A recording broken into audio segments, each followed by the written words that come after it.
My name is Keisha Lee. All my life I've been on a search for purpose. Once I found it, it became my mission to find others who feel that they are living their purpose in life, in hopes to encourage others to do the same. This is Purpose TV.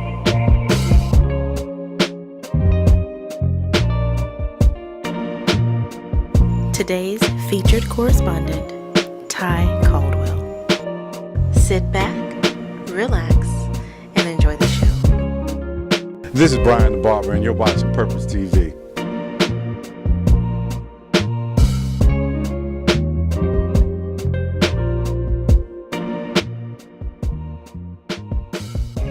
This is Ty Caldwell on location in Raleigh, North Carolina with Purpose TV and 919 BTB.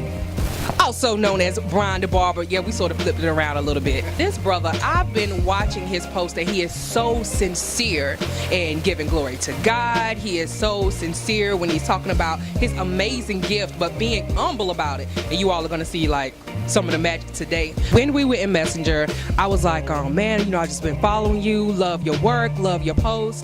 And you was like, man, if you only knew my story. So now I'm here in front of you with a mic and we about to go into it. All right. It is a story. It's one of grace. It's one of mercy, where God allows me to do what I do, and one which I love. It's fun. It's enjoyable. It's pretty deep, man. I'm originally from New York, Long Island, New York. Came down here in the late 80s with my mother and my father, and I grew up right here in Raleigh. Went to college here and everything. Due to certain events, it caused me to go left when I should have went right, and I ended up on vacation. And extended vacation. So while I was away, it was something in me that just, it purposed in my mind like, yo, you're coming home, you're gonna do something, you're gonna have to do something. What are you gonna do? And me, I was always a pretty boy, real fly, real slick. I stayed clean, I stayed dressed, even in an environment like that. That time I just picked up the habit of started cleaning myself up, because I learned to be self-sufficient, never needing anybody for anything and being able to do things on my own. So at that time I started edging myself up with a razor, and I had a couple people come to me and they were just like, hey, can you try it on me?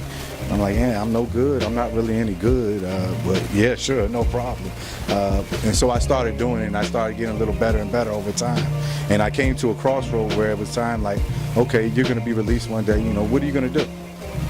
What are you going to do? How are you going to survive? How are you going to function in a positive way?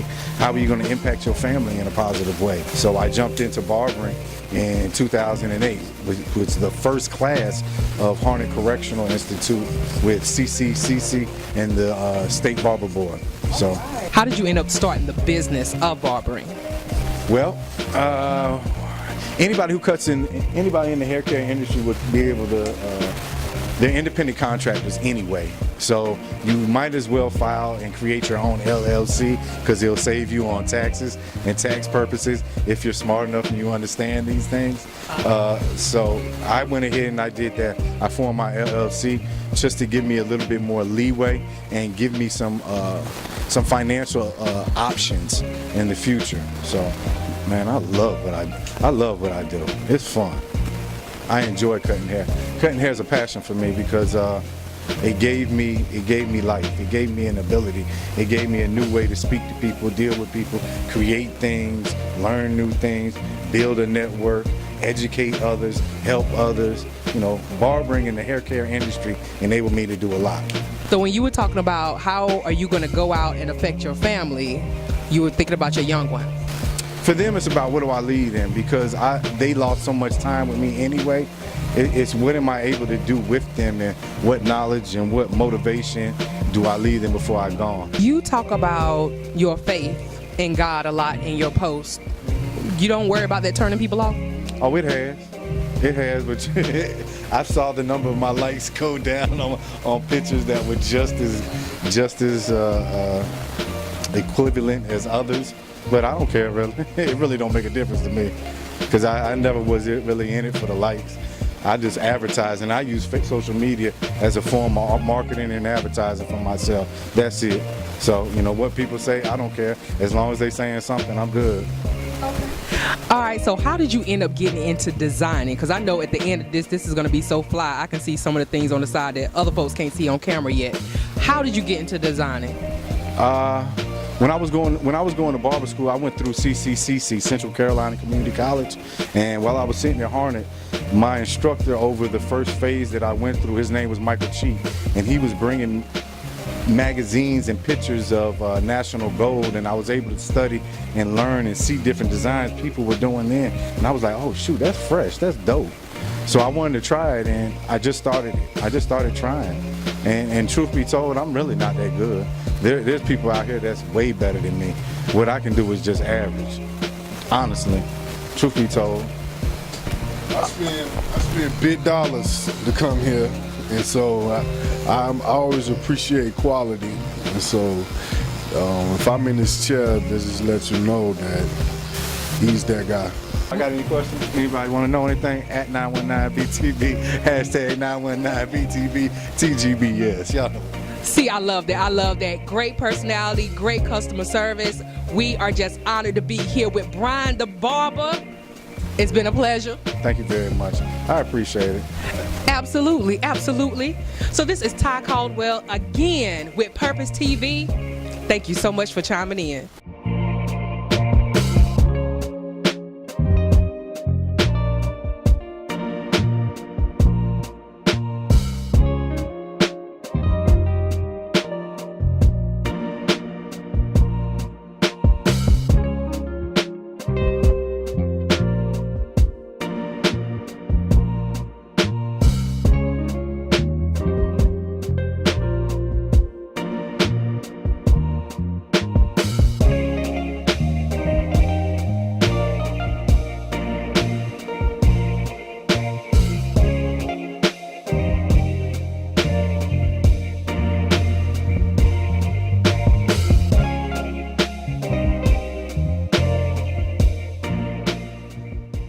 Troublesome life, and even when I went into going on vacation in the prison, I always had the feeling there was something in me that I knew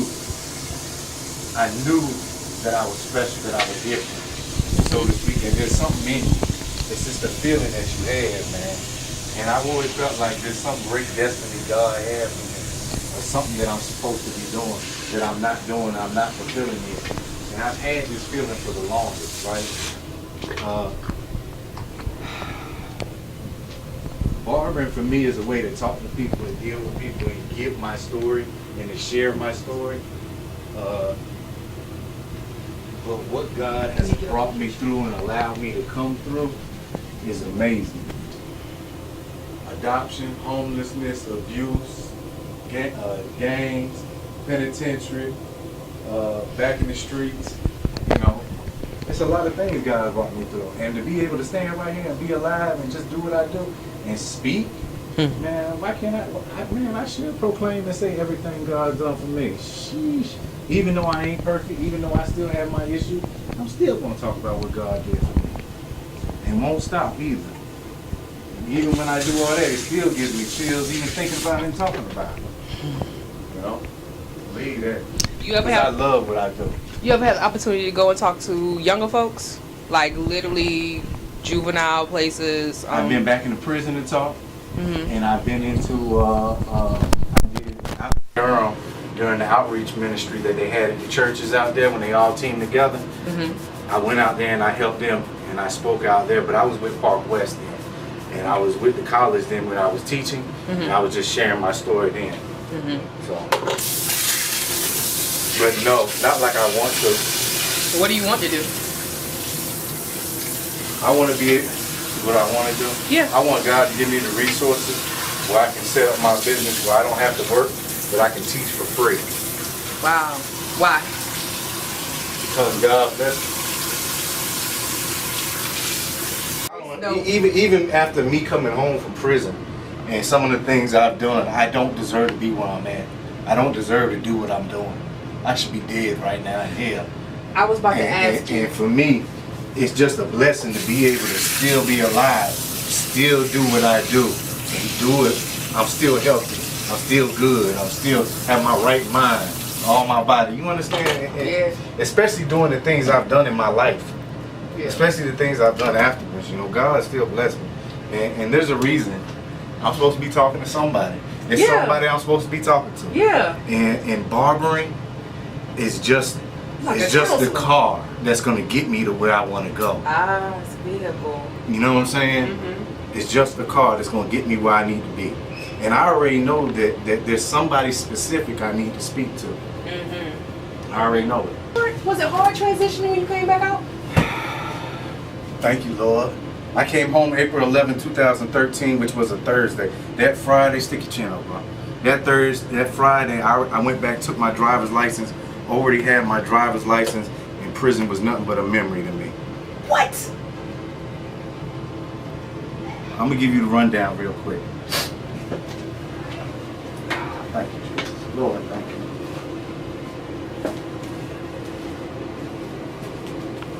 April 11th, I came home, right?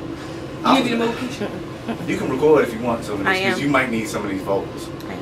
April 11th. Plug it in. April 11, 2:15. April 11, 2:13, I came home. It was a Thursday. That Friday, I moved in with my mother and my father, and through them, I saw the love of Christ. So never turning it back on me, that unconditional love Sir. that allowed me, even when I crossed you and stabbed you in the back numerous times, you never gave up, you always believed. So these are the things that motivate me to do what I do.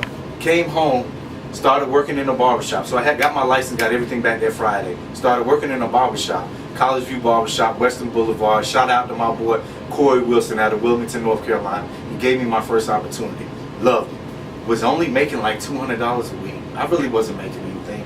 I had 20-something thousand in restitution I owed, child support.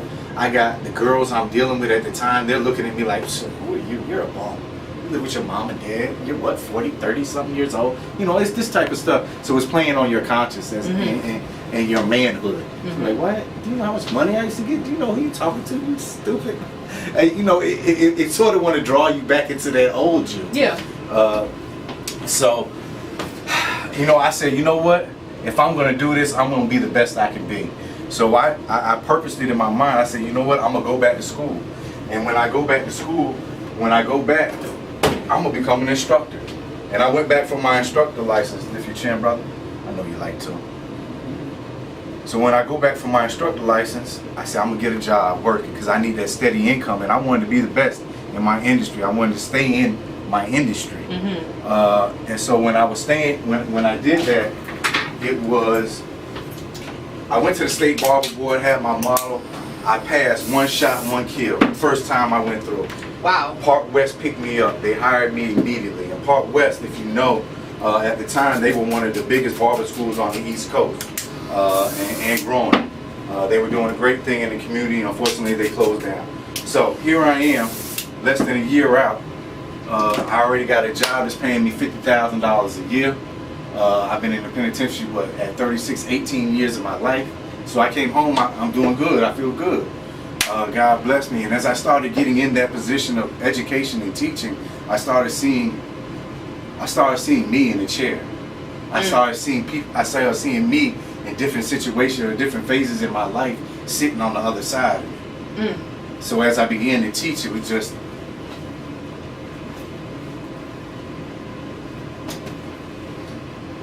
something in me. And I was like, this is it. This is what you're supposed to be doing. Yeah. You know, helping people get through all the bullshit, the stuff that, the daily life that people don't know how to get through. Because truth be told, what I went through in my life, I didn't have to go through, but I didn't have nobody to talk to, and I didn't know how to communicate. And I turned that hurt and pain into anger and rage. Yeah. And so it transformed my life. So for me, getting an education, it helped me out. So going from there, man, shoot, I bought my first car, I bought my house, I first my home, everything, just off that. God bless me. And you know, I still had done wrong things. Even after all that, like the children of Israel, after they came out, that Exodus, they were still screwing up. Like, I'll go back. But truth be told, you know, God's been great.